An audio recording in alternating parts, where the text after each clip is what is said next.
संबोधित कर अपने विचारों से अवगत कराएं और उनका मार्गदर्शन करें। कार्यक्रम में उपस्थित chief justice of India D Y. Chandrachud ji, justice Shri Sanjiv Khanna ji, justice B R. Gavai ji, देश के कानून मंत्री Arjun Ram Meghwal ji, attorney general R. Venkat Ramani ji, supreme court bar council के अध्यक्ष श्रीमान Kapil Sibal ji, bar council of India के अध्यक्ष भाई मनन कुमार मिश्रा जी, सुप्रीम कोर्ट के सभी जजेस, हाई कोर्ट के चीफ जस्टिस, डिस्ट्रिक्ट जजेस, अन्य महानुभाव, देवी और सज्जनों, आप लोग इतने गंभीर हैं तो उससे मुझे लगता है समारोह भी बड़ा गंभीर है।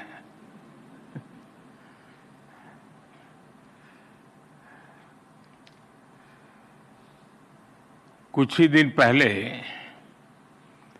मैं राजस्थान हाई कोर्ट के प्लेटिनम जुबिली सेरेमनी में गया था और आज सुप्रीम कोर्ट के 75 वर्षों की यात्रा के उपलक्ष्य में जिला न्यायपालिका का राष्ट्रीय सम्मेलन हो रहा है। सुप्रीम कोर्ट के 75 वर्ष ये केवल एक संस्था की यात्रा नहीं है, ये यात्रा है भारत के संविधान और संवैधानिक मूल्यों की। ये यात्रा है एक लोकतंत्र के रूप में भारत के और परिपक्व होने की। और इस यात्रा में हमारे संविधान निर्माताओं का, न्यायपालिका के अनेकों मनीषियों तक का योगदान बहुत महत्वपूर्ण रहा है। इसमें पीढ़ी दर पीढ़ी उन करोड़ों देशवासियों का भी योगदान है जिन्होंने हर परिस्थिति में न्यायपालिका पर अपना भरोसा अडिग रखा है।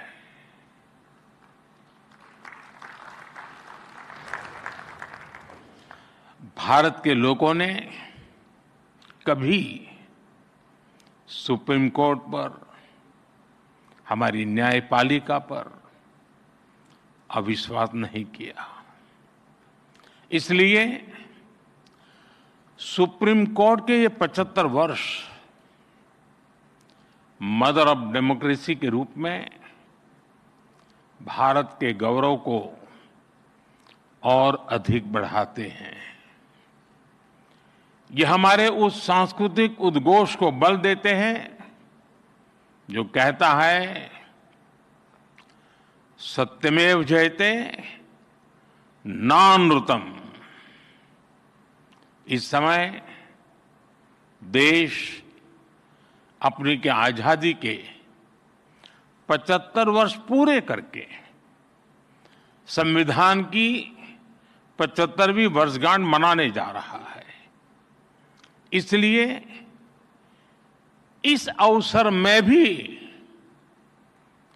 गर्व भी है, गौरव भी है और प्रेरणा भी है। मैं आप सभी न्यायविदों को और सभी देशवासियों को इस अवसर पर बहुत बहुत बधाई देता हूं। इस अवसर पर राष्ट्रीय जिला न्यायपालिका सम्मेलन का जो महत्वपूर्ण आयोजन हो रहा है, मैं इसके लिए भी आप सबको शुभकामनाएं देता हूं। साथियों, हमारे लोकतंत्र में न्यायपालिका संविधान की संरक्षक मानी गई है। ये अपने आप में एक बहुत बड़ी जिम्मेदारी है। हम संतोष के साथ कह सकते हैं कि सुप्रीम कोर्ट ने, हमारी न्यायपालिका ने इस जिम्मेदारी का बखूबी निर्वहन करने का प्रयास किया है। आजादी के बाद न्यायपालिका ने न्याय की भावना की रक्षा की। आपातकाल जैसा काला दौर भी आया, तब न्यायपालिका ने संविधान की रक्षा में अहम भूमिका निभाई। मौलिक अधिकारों पर हुए प्रहार तो सुप्रीम कोर्ट ने उनकी रक्षा भी की। और यही नहीं, जब जब देश की सुरक्षा का प्रश्न आया, तब न्यायपालिका ने राष्ट्रहित सर्वोपरि रखकर भारत की एकता की भी रक्षा की है। इन सब उपलब्धियों के बीच मैं इन यादगार 75 वर्षों के लिए आप सभी विद्वज्जनों को बहुत बधाई देता हूं। साथियों, बीते 10 वर्षों में न्याय को सुगम बनाने के लिए देश ने कई प्रयास किए हैं।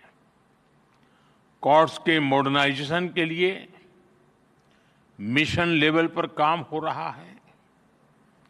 इसमें सुप्रीम कोर्ट और जुडिशरी के सहयोग की बड़ी भूमिका रही है। आज जिला न्यायपालिका का ये कार्यक्रम भी इसी का एक और उदाहरण है। इसके पहले यहां कई लोगों ने उल्लेख भी किया, सुप्रीम कोर्ट और गुजरात हाई कोर्ट ने मिलकर ऑल इंडिया डिस्ट्रिक्ट कोर्ट जजेज कॉन्फ्रेंस का आयोजन भी किया था। इस तरह के आयोजन ईज ऑफ जस्टिस के लिए बहुत ही जरूरी है। मुझे बताया गया है यहां भी अगले 2 दिनों में कई महत्वपूर्ण मुद्दों पर चर्चा होगी। पेंडिंग केसेस का मैनेजमेंट, ह्यूमन रिसोर्स और लीगल फैटर्निटी की बेहतरी। आपने चर्चा के लिए सभी जरूरी विषय तय किए हैं। मुझे खुशी है कि सबके साथ अगले 2 दिनों में एक सेशन जुडिशियल वेलनेस पर भी रखा गया है। पर्सनल वेलनेस, सोशल वेलबीइंग की सबसे पहली जरूरत है। इससे हमें हमारे वर्क कल्चर में हेल्थ को प्रायोरिटी देने में मदद मिलेगी। साथियों, हम सब जानते हैं आज आजादी के अमृतकाल में 140 करोड़ देशवासियों का एक ही सपना है, विकसित भारत, नया भारत। नया भारत यानी सोच और संकल्प से एक आधुनिक भारत। हमारी न्यायपालिका इस विजन का एक मजबूत स्तंभ है। खासतौर पर हमारी डिस्ट्रिक्ट जुडिशरी भारतीय न्यायपालिका की व्यवस्था का एक आधार है। देश का सामान्य नागरिक न्याय के लिए सबसे पहले आप ही का दरवाजा खटखटाता है। इसलिए ये न्याय का प्रथम केंद्र है, ये पहली सीढ़ी है। हर तरह से सक्षम और आधुनिक हो, ये देश की प्राथमिकता है। मुझे विश्वास है ये राष्ट्रीय सम्मेलन, इसमें हुए विमर्श देश की अपेक्षाओं को पूरा करने में मदद करेंगे। साथियों, किसी भी देश में विकास का अगर कोई सबसे सार्थक पैरामीटर है तो वो है सामान्य मानवी का जीवन स्तर, सामान्य मानवी का जीवन स्तर उसकी ईज ऑफ लिविंग से तय होता है और सरल सुगम न्याय ये ईज ऑफ लिविंग की अनिवार्य शर्त है। ये तभी संभव होगा जब हमारी डिस्ट्रिक्ट कोर्ट्स आधुनिक इंफ्रास्ट्रक्चर और टेक्नोलॉजी से लैस होगी। हम सब जानते हैं कि आज डिस्ट्रिक्ट कोर्ट्स में करीब 4.5 करोड़ केसेस पेंडिंग है। न्याय में इस देरी को खत्म करने के लिए बीते एक दशक में कई स्तर पर काम हुआ है। पिछले 10 वर्षों में देश ने जुडिशियल इंफ्रास्ट्रक्चर के विकास के लिए लगभग 8,000 करोड़ रुपए खर्च किए हैं। आपको एक और तथ्य जानकर खुशी होगी, पिछले 25 साल में जितनी राशि जुडिशियल इंफ्रास्ट्रक्चर पर खर्च की गई, उसका 75% पिछले 10 वर्षों में ही हुआ है। इन्हीं 10 वर्षों में डिस्ट्रिक्ट जुडिशरी के लिए 7,500 से ज्यादा कोर्ट हॉल और 11,000 रेसिडेंशियल यूनिट्स तैयार की गई है। साथियों, मैं जब लीगल फ्रेटर्निटी के बीच आता हूं तो ई कोर्ट्स का विषय आना बहुत स्वाभाविक है। टेक्नोलॉजी के इस इनोवेशन से केवल न्यायिक प्रक्रियाओं में तेजी ही नहीं आई, इससे वकीलों से लेकर फरियादी तक हर किसी की परेशानियां भी तेजी से कम हो रही है।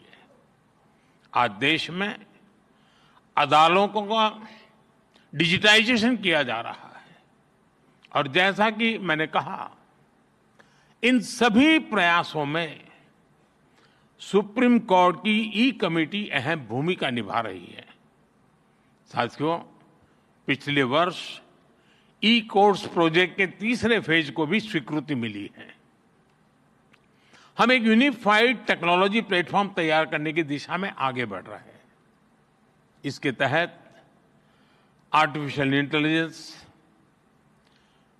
ऑप्टिकल कैरेक्टर रिकग्निशन जैसी उभरती हुई टेक्नोलॉजी का इस्तेमाल होगा।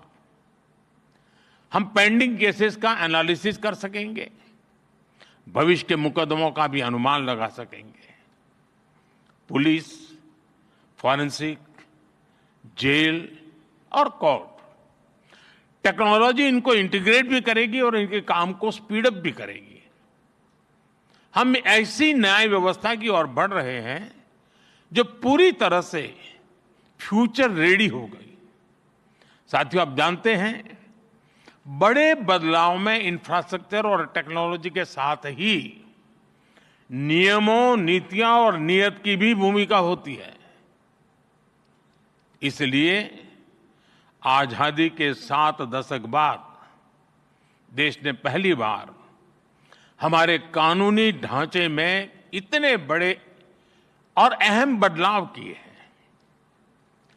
भारतीय न्याय संहिता के रूप में हमें नया भारतीय न्याय विधान मिला है।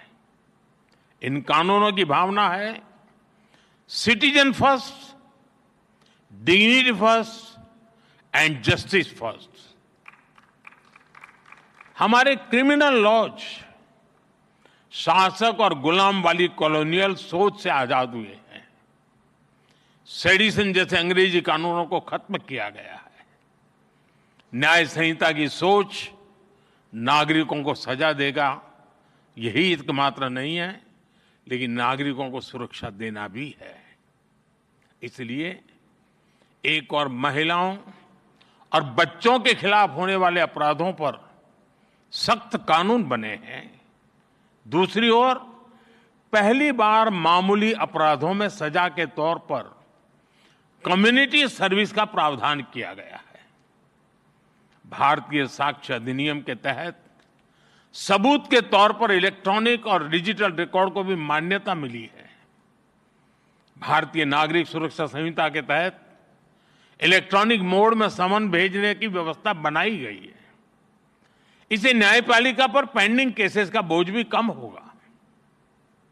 मेरा आग्रह होगा, सुप्रीम कोर्ट के मार्गदर्शन में डिस्ट्रिक्ट जुडिशरी को इस नई व्यवस्था में ट्रेन करने के लिए नए इनिशिएटिव्स भी जरूरी है। हमारे जजेस और वकील साथी भी इस अभियान का हिस्सा बन सकते हैं। जनता भी इस नई व्यवस्था से परिचित हो, इसमें भी हमारे वकील और बार एसोसिएशन का अहम रोल है। साथियों, मैं देश और समाज के एक और ज्वलंत विषय को आपके समक्ष उठाना चाहता हूं। आज महिलाओं के खिलाफ अत्याचार, बच्चों की सुरक्षा समाज की एक गंभीर चिंता है। देश में महिलाओं की सुरक्षा के लिए कई कठोर कानून बने हैं। 2019 में सरकार ने फास्ट ट्रैक स्पेशल कोर्ट की स्थापना की योजना बनाई थी। इसके तहत अहम गवाहों के लिए डिपोजिशन सेंटर्स का प्रावधान है। इसमें भी डिस्ट्रिक्ट मॉनिटरिंग कमिटीज की भूमिका महत्वपूर्ण हो सकती है। इस कमेटी में डिस्ट्रिक्ट जज, डीएम और एसपी भी शामिल होते हैं। क्रिमिनल जस्टिस सिस्टम के विभिन्न पहलुओं के बीच समन्वय बनाने में उनकी भूमिका अहम होती है। हमें इन कमेटियों को और अधिक सक्रिय करने की जरूरत है। महिला अत्याचार से जुड़े मामलों में जितनी तेजी से फैसले आएंगे, आधी आबादी को सुरक्षा का उतना ही बड़ा भरोसा मिलेगा। साथियों, मुझे विश्वास है कि यहां जो विमर्श होगा उससे देश के लिए बहुमूल्य समाधान निकलेंगे। जस्टिस टू ऑल का रास्ता मजबूत होगा। मैं एक बार फिर आप सबको इस पवित्र समारोह और समागम और चिंतन मनन में जरूर अमृत निकलेगा, इस आशा के साथ अनेक अनेक शुभकामनाएं देता हूं। बहुत बहुत धन्यवाद।